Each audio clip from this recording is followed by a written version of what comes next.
and invite up to the stage Nathan French, who we keep referring back to, who had that really deep voice. For those voice. that know Nathan. So Nate, what's interesting about Nate is that Nate is like finding Waldo through the COVID pandemic, because I found him popping up on all of my dentist friends' Instagrams as he was going in and playing Black Ops and helping them with their marketing needs. And Nate is the go-to guy that I even reference in my speeches as one of the best for small businesses in terms of actually taking these dials and doing a lot of the stuff that we all get overwhelmed with. Nate does this for 12 different practices. A lot of those people are in this room. And this isn't a sales pitch because he's pretty much capped out with all of his clients. There's like I think a waiting list for him right now. But he is going to entertain, tell some stories, but I think add some really profound pieces for you all to take away to really up your marketing and take it to the next level. So Nate, and then what's cool about Nate is that he's so busy with his stuff that he actually has an Instagram profile called Nate Never Posts, and he never really posts on it because he's so busy with all of his clients. He doesn't Instagram, but he's a digital nomad and a huge surfer and actually lives most of the time around Mexico and wherever he can surf. So we're all very jealous of Nate's life. So crush it. Appreciate you. So thank you, Chris, for the introduction. I want to say thank you to Craig and Pete for having me here. As I mentioned, I run an advertising agency called Attention Driven, and we specialize in video marketing for dentists. So what I'm going to do is tell you 3 lessons that I've learned from $1 million in paid ad spend from dentists. I'm not going to focus on the nuts and bolts of working within these platforms. I read somewhere that from speeches, people only remember about 3 things. So I'm going to focus on 3 things, high level, try to give you some philosophy behind the why of what we do. Hopefully that will help you to kind of empower you for what you do. And then, if you have any questions, come find me. I'll answer anything, help you out as best I can. Is this what I use for the slides? Just keep the green button, I'm assuming? Yeah? Okay, so the first part of what I'm going to say, I'm just going to preface this by saying I'm going to talk about myself and I'm going to tell you my story. I am very well aware that you probably don't give a hot damn about me and my life and what I'm doing and all those things, and that's not why you came to a marketing summit for dentists. But there is a point to what I'm going to tell you, and I'm going to tie it back in, so just bear with me, give me a little bit of patience, and I promise I'll keep it moving quickly. So, from a very young age, I had the urge and the itch to go, and see, and get out of my hometown. I'm from Milwaukee, Wisconsin. From a small town just outside of there. After college, just like worked a corporate job, didn't like it, was kind of bored. I was like, screw this, I'm gonna go teach Korean kindergartners how to speak English. So these are my students and some pictures of my first class. I lived in Seoul for 2.5 years. Spent a lot of time traveling in Asia afterwards, backpacked, traveled all over, came home, was broke, had no idea what I was gonna do. No plan, none. It's like, all right, well, you know what? I just want to keep traveling. That's all I knew what I wanted to do. I want to just keep going around and seeing different places and having the ability to live and work wherever I could. So I saved money, worked as a substitute teacher, bartender, barback, server, construction worker, anything. Saved up money, moved to Medellin, Colombia in South America, and started finding a way to work and live remotely wherever I wanted. Started getting into advertising, did a little bit of teaching, a little bit of this, a little bit of that. You can see some pictures. There's me and my ex-girlfriend at Day of the Dead in Mexico City. There's me and some interesting fellows over at Carnival in Colombia, and me and my buddy Dave at Machu Picchu in Peru. So traveled all over South America, lived in Buenos Aires, lived in Lima, spent a lot of time again in Colombia, did a big 6-week backpacking trip down through the Chilean Patagonia, through southern Chile, and spent 6 weeks hitchhiking. Was a professional dirtbag, didn't even have a car or anything, just having fun. And along the way, I was working on a site, Upwork, and I met this guy, Pete. No idea who Pete was. Pete was like, hey, I need some help with some Facebook ads. I was like, all right, cool, I can help you out, but I'm going on this trip, so hit me back in like 6 weeks, and then we can start working together. We'll figure something out. And it turns out Pete, kind of a big deal. And so I started working with Pete and working with dentists and working with him side by side and kind of getting in the kitchen and experimenting with different strategies for advertising. And that kind of became the genesis for this agency that I have.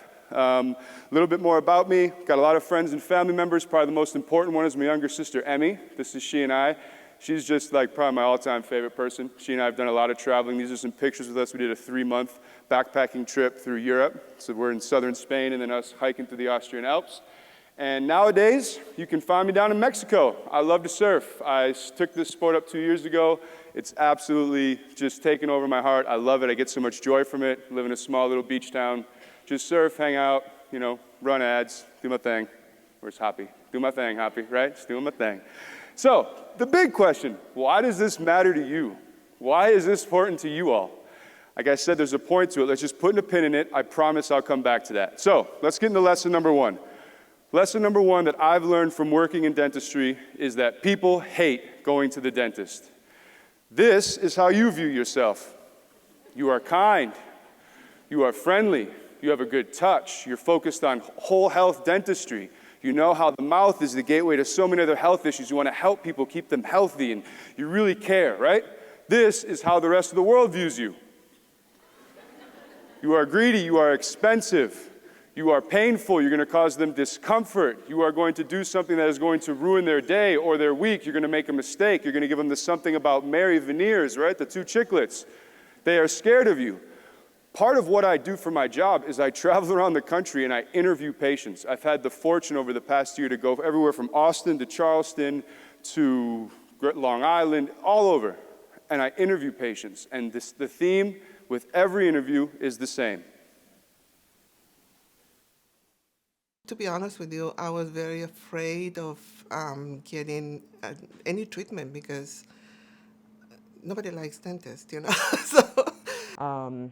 But I definitely have a fear of coming to the dentist.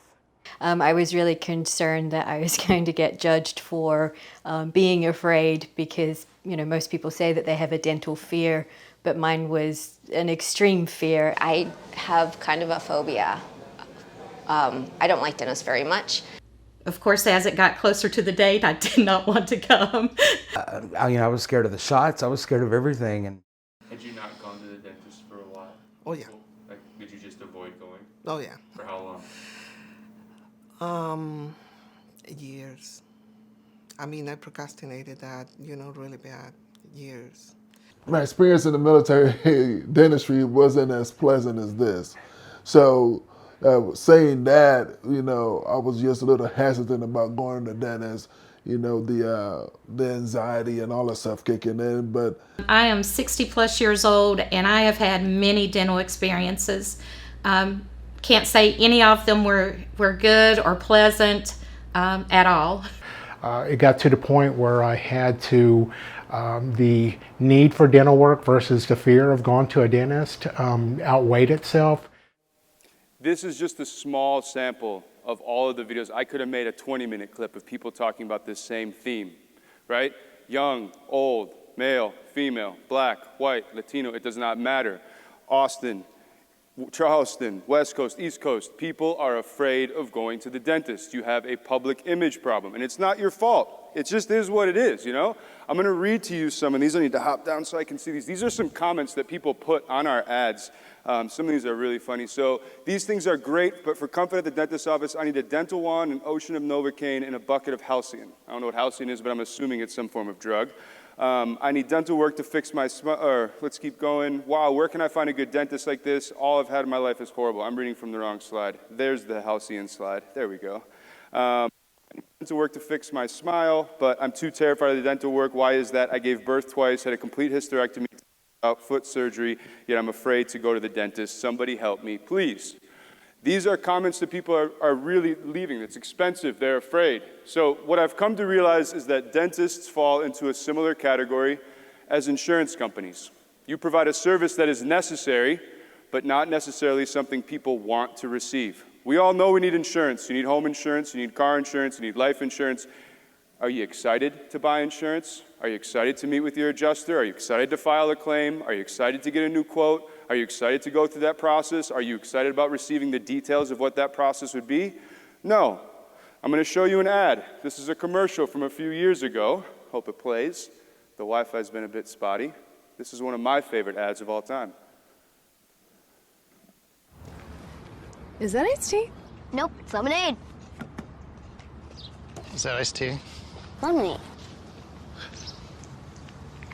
Iced tea? What's with these people, man? Lemonade. Read the sign. Lemonade. Read it. Okay. Delicious. Iced tea at a lemonade stand? Surprising. What's not surprising? How much money Marin saved by switching to Geico. It's lemonade, man. 15 minutes could save you 15% or more.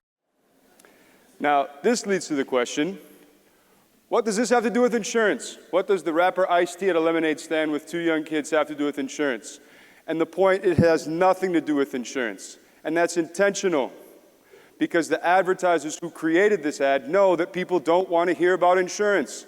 They don't want to hear about the services and the quotes and the rates, so they don't do that. They don't focus on a service that they know you don't want to hear, that you're not interested in hearing about, and they instead focus on something more important. Attention. Pete alluded to this, Craig alluded to this. I can give you a very quick, condensed course on what marketing is all about. It's all about attention. 100 years ago, the most dominant form of advertising was print media. Why? Because there were 2 editions of the paper printed every single day. That's where people's attention was. As it shifted from print to radio, they started making radio advertisements.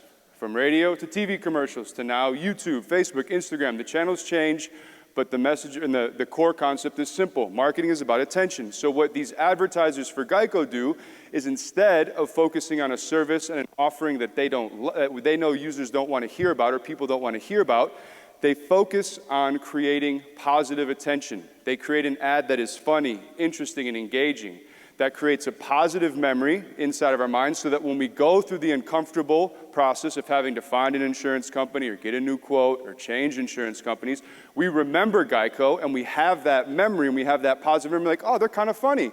They're kind of cool. I like those ads. You know, if they're kind of funny and cool, maybe they're not as bad as State Farm. Maybe they're not as bad as Prudential or some of these other companies, right? They focus on creating positive attention for their brand, which leads to the next question for you all. Is, if you're in an industry where people don't like you, what kind of attention will you create for your practice? Let's go to lesson number 2. Dentists aren't in the teeth business. I'm going to tell you a story. In the late 1800s, there was a man by the name of George Eastman. Eastman had somewhat of a difficult life. His dad died at a young age, and he had to support his family working full-time from about 13 to 14 on. By the time he's 17 or 18, he gets his full-time job as a bank clerk, working full-time, making money, but he is the primary provider for all of his siblings and his mom. He did not have the experimental youth that so many people had to go on trips and go to college and go to university. When he's 24, he plans a trip to Santo Domingo in the Dominican Republic. As a part of this trip, he decides to buy a camera. He wants to document it. He wants to save these memories. He knows this might be a unique experience for him, and he really wants to be able to remember it and share it with people later on. So he goes out and buys the latest photography equipment of the time. For anyone not familiar, this is what it looked like to take a picture in the 1800s. You had your camera. Camera was about the size of an everyday microwave. You had a massive tripod to support that camera. You had your film plate, which you can see on the bottom of that front tripod. And then in addition to that, you had a whole other tent where you'd have to take the film and put it in these chemicals and into a whole process to actually make it so that it could get developed. If you didn't do this right away in a dark space, the film would get overexposed, the pictures would get ruined, and you'd be screwed. Eastman never makes his trip to the Dominican Republic, but he becomes uniquely obsessed with one thing: making photography more accessible and more convenient for everyone. He starts by creating a different type of film. It's a film that can be processed later on. It doesn't need these chemicals right away in that tent. So if you look at that picture, he just cuts off the guy in the top hat in the back, and he distills it down to just the film, just the camera. He forms the Eastman Dry Plate Company, right? So he creates this film. The photographers are then able to create or develop the pictures at their own convenience. Makes it much easier. He's just getting warmed up, though. In 1888, he introduces the Kodak One. This is the world's first personal camera. It makes photography available to anyone. Before this, photography was a profession for most people. It was like being a taxidermist or an accountant or a shoemaker. You bought equipment, you invested time, you had to have these things to take a picture. This Kodak camera allowed people, there's 100 shots inside of it. You just press the button, you take your pictures. When you were done with it, you mailed it back to the Eastman Dry Plate Company. They'd mail you your pictures. Voila, you were a photographer. They market it as this. You press the button. We do the rest. The only camera anybody can use, right? Over the next 10 years, personal photography becomes a national craze. It takes over the country. Terms such as Kodaking and Kodakers become a part of the vernacular. By 1898, 10 years after the camera was first introduced, 1.5 million are sold. They sold them for $25. For anyone doing the math at home, that's about $37.5 million, which in 1900 is a lot of money. Like a lot. For the next 100 years, they rebrand the company, and the Eastman Kodak Company dominates the personal photography and film industry.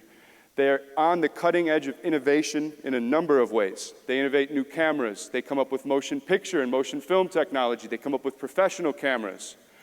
They come up with color film, Kodachrome. So they create color film so we can take pictures in color. They take the first picture of our planet from outer space. They come up, while working with researchers from the Manhattan Project, they come up with the technology for MRI imaging and X-rays. They come up with disposable cameras. They keep going, they keep innovating, they're killing it, they're crushing it. They even invent the world's first digital camera. They are so successful that in the late 1970s, they're found guilty of having a monopoly on the amateur photography business. They make the cameras, they make the film that goes into the cameras, and they run the development centers and processing centers that develop the pictures for people. It is a fully integrated, crushing it business model.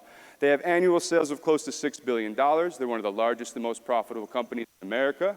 And they become so ingrained into our culture that they become a part of the way we talk to one another. Has anyone ever used the phrase, a Kodak moment? Remember that? And then, in January of 2012, the Eastman Kodak Company files for Chapter 11 bankruptcy. They're done. They have to get a $950 million loan from Citigroup in order to continue. Which, considering all of the success and innovation and dominance they had, leads to the next question of, what the fuck? How does that happen? Right? Like, how does that happen? How is a company that is so successful, so well ingrained into our country's fabric, how do they go bankrupt? How are they they're not even a company anymore, I don't think. They're gone. How? Well, I'm going to tell you a little bit more. I told you that Kodak invented the digital camera. This is Steve Sasson. He's the engineer that worked for Kodak that invented it.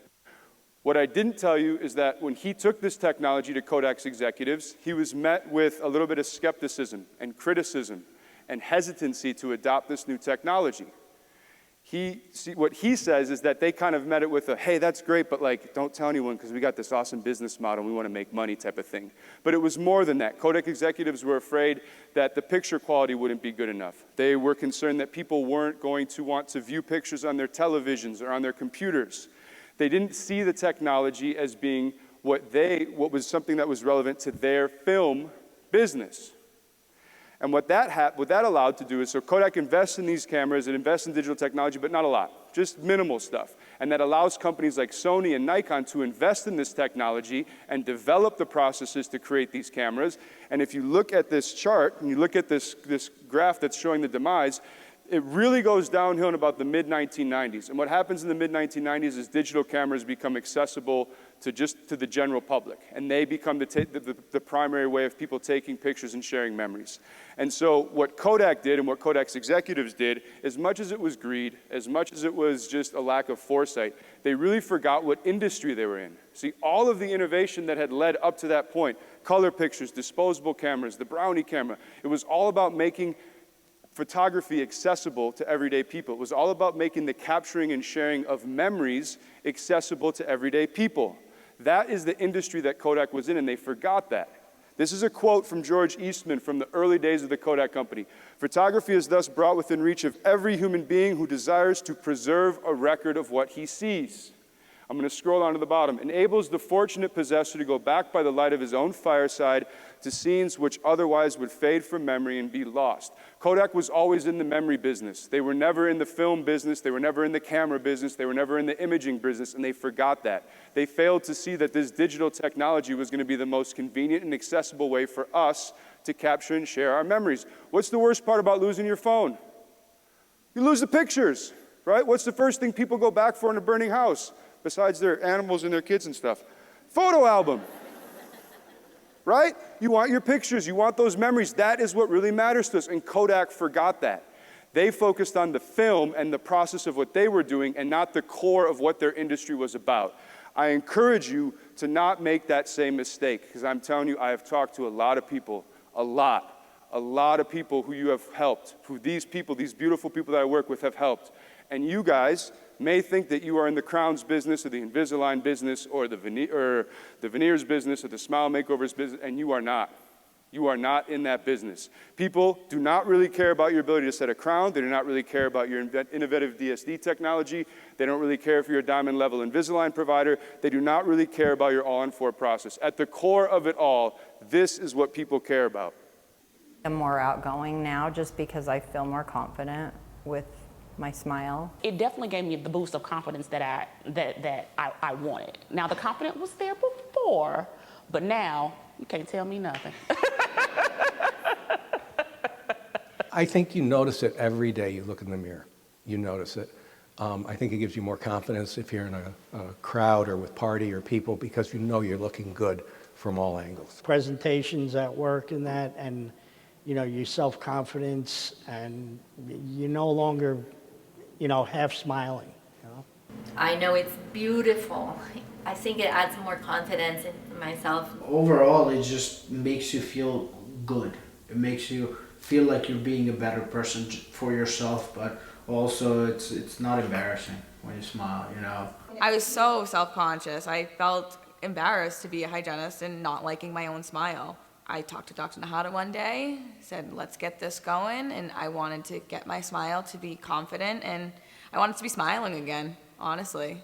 And I perfected the toothless smile, like never showing my teeth, because I was always so self-conscious, like right in the front too. And I hate to say this, but people do respond better when you have a beautiful smile. Now I can talk and smile and laugh and not be closed mouth, and it does give you a huge amount of confidence. Couldn't be happy, as you can tell in my smile. I'm always smiling now, and and that's a great thing, because it brings me back to how I am. That's me personally. I'm a smiler, and I want to smile. Totally. I smile more. I'm more confident. I take more photos. Like when I take pictures now, I'm like, make sure you get those teeth.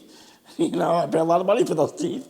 I keep smiling at people, random folks that are probably thinking, okay, something's wrong with you. The original video, I have a team of editors that works with me. The original video that we made, I said to them, hey guys, got this speech. I want to get all the videos, all the clips that we can of any patient we've interviewed talking about confidence. The original video we put together was 36 minutes long. 36 minutes. And it's 5, 10, 15-second clips. This is the industry you are in. You are not in the teeth industry. You are in the connection industry. You are in the confidence industry. I encourage you, after this is done, after we all do our breakout, go try to network with people and not smile. See how it goes. I dare you. It'd be fun, right? Your smile is the gateway to your soul. It's the gateway to who you are. That is the industry you're in, especially for high-level, big-time procedures. That is what you're selling. You're not selling the process. You're selling the story of who that person can become, how they can feel, how they can interact and connect with the world. Which leads to lesson number 3. Stories are the key. Pete and Craig talked about this earlier. I'm going to do it in a little bit different way. I told you my story. Why? Because maybe we'll work together one day. And my story is unique. It's different. I don't know much about all of the people in this room, and I don't know much about all the other speakers. But I'd bet a lot of them haven't taught Korean kindergartners how to speak English, or gone to Machu Picchu, or hitchhiked through the Chilean Patagonia, or who surfed in a Mexican pueblo. It's distinguishing. It's a way for me to connect with you. It's a way for us to start a relationship. Where's my man, Jim Waltman? Jim, what do we talk about on our calls? Hoppy Lane, what did we do yesterday afternoon? Went wake surfing, right? Jordan Davis, what did you ask me today when I saw you? First thing. How's Mexico, right? These are my clients. These are the people I work with. They buy into my story. That's how I connect with them. It's the most valuable way that we have to connect with other people and to create value in their lives. Because guess what? I know that just as you guys have a bad public image or have a public image problem, so too do digital marketers. Let's do a show of hands. How many people here have had a negative experience with a marketing company or digital marketing company, website development company, SEO company, right? It's a lot of hands.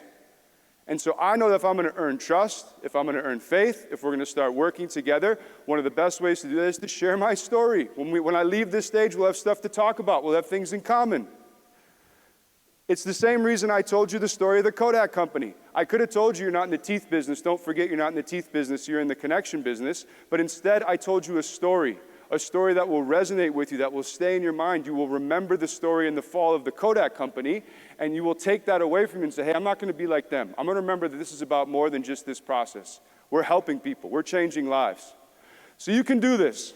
And if these are your practices, I'm really sorry. I kind of pulled these from the Facebook ad library really quick. I hope not. But you can do this. You can run print ads on Facebook talking about how summer is the best time to get your wisdom teeth removed. You can talk about your services. You can talk about, all of the staining that can come from coffee and cigarettes and these different things. And you can run these ads. Or you can try a different approach. And you can tell the stories of the patients that come into your practice and that you help. So Patty first came to our practice and she had some circumstances in her life that sort of took precedence over her dental health. At 51 years old, I ended up in rehab. I went through a period of, physical, rebranding, trying to make myself live a better life. When we had first seen her in our practice, she was wearing a removable denture, and it was a really difficult situation for her. She was having a hard time eating certain foods. She was having a hard time with her speech. What I had was the denture that had to have glue on it. I would always cover that feature because I knew that it was substandard, which was making me feel substandard. We elected to pursue an all-on 6 restoration. We placed 6 implants in her upper arch, and then on those 6 implants, we fixed a full bridge. The upper arch healed for 9 months, and then we remade the existing case to something similar to this. It's a full contour zirconia bridge. On her bottom arch, we pursued a series of implants in the bottom, a few in the back, and then we put all ceramic crowns on all of her other teeth. I've basically been at it, I think it was 3 years now. What I liked about the way they approached it was about me. It was individuals, about what Patty's face looks like. I never had that experience at a dentist office. They make you feel welcome, they make you feel comfortable. They took my grandson in a back room, they gave him a gift. They put together a vision, they put together a plan. They talked to me about what it would take to get me through the process. I think what was most amazing about her when the case was done was the level of confidence that she had. This really has transformed her life and given her the smile that she deserves. Yeah, I feel great. I really do. I even walk differently. This is a whole new level that I've never experienced before because now I could be physically confident, as well as mentally. It goes hand in hand. This place provided me with more than just teeth. It really was. It's a lifestyle they provided me. You can allow people to see themselves in the stories of the people that you help that are coming into your practice already. I'm going to share with you a video. This is from one of the videos that Pete and his videographer created for Atlanta Dental Spa. And we're just going to watch the first part of this because I think this is kind of cool. Beverly came in to see us because she saw Wanda's video on Facebook, and she told me, I want to be your next Wanda. I saw the video, and there was a lady on there that had gotten work done, and I told him I was going to be the new one of her. I can't remember her name, but Wanda, yes. This woman is seeing herself in the patient. She's seeing the video and she's saying, I'm going to be her. I'm afraid of the dentist. I'm in pain. I have a similar issue. I will be her. Instead of talking about yourself, create positive attention by sharing the stories of the people who you're helping. And now this is great. They haven't seen this video yet. We just finished this for them a couple of days ago. If you don't want to share the stories of the patients that you're helping, take a page out of my book and share your story. Open yourself up to the community that you're serving so that they can come in and connect with you. There is a friction to coming and receiving dental treatment. People are afraid, and one of the best ways to make them more comfortable is to let them know who you are, to share your story. Hi. Sorry. Hi. Hi, I'm Anka. Okay, you want to make it weird? Can't we just do it like normal people? No. Hi, I'm Julia, And I'm Akpo. and we are the owners of Omeni Family and Cosmetic Dentistry. A lot of people say spouses working together is the worst idea possible, and it is not the worst idea possible. I was working for another dentist out in Lancaster, and we knew we wanted to be closer to the city. We found this practice here, and I was a little bit hesitant about A lot bit hesitant. a lot Don't lie bit to the people. hesitant because I really love teeth, but I have never loved all the management and business aspect that comes with it. So Akko very kindly decided to help me out for a little bit, and 6 years later, he's still helping me out. So I think I won that one. We have too many children. I'm kidding. We have 3 children, 3 girls. They have gotten to grow up with the practice too. So when we bought the practice, our oldest was 8 months old, toddling around and getting into mischief, and that has continued. And now there's 3 of them all getting into mischief around the office. And then other things we enjoy, so reading and exploring nature trails around the area. Those are not Akpo's 2 favorite hobbies, but I grew up in Maine and I love being outside. And books and outdoors are 2 of my least favorite things. Unless you're playing football. True. Okay. Hi, you wanna sit with us? And if you guys ever think you need a new dentist for any reason, or just want to come say hi, we would love to meet you. Go away. Bye. Not with your spoon.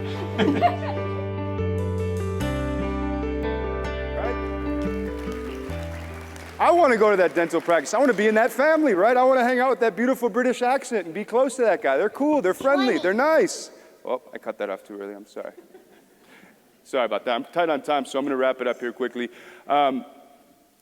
I never thought I would work in dentistry. I'm going to tell you that honestly. I never thought, you asked me 3-4 years ago if I thought I'd be up on a stage talking to a bunch of dentists about it. This would have never even been in the sphere of my wildest thought. And I never thought I'd have this much fun doing it. I never thought I'd get to work with so many cool people and see so much positive effect and change within this industry. I had no idea the impact that you guys have on people's lives. I really didn't until I started interviewing these people and hearing about what they had to say.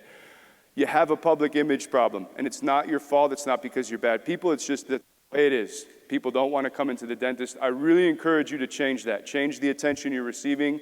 Change the narrative. Share the stories of the people you help. Continue to help more people, continue to change lives. I think you guys do awesome work. I hope you got some value from this speech and hope you have a great rest of your day. Thank you.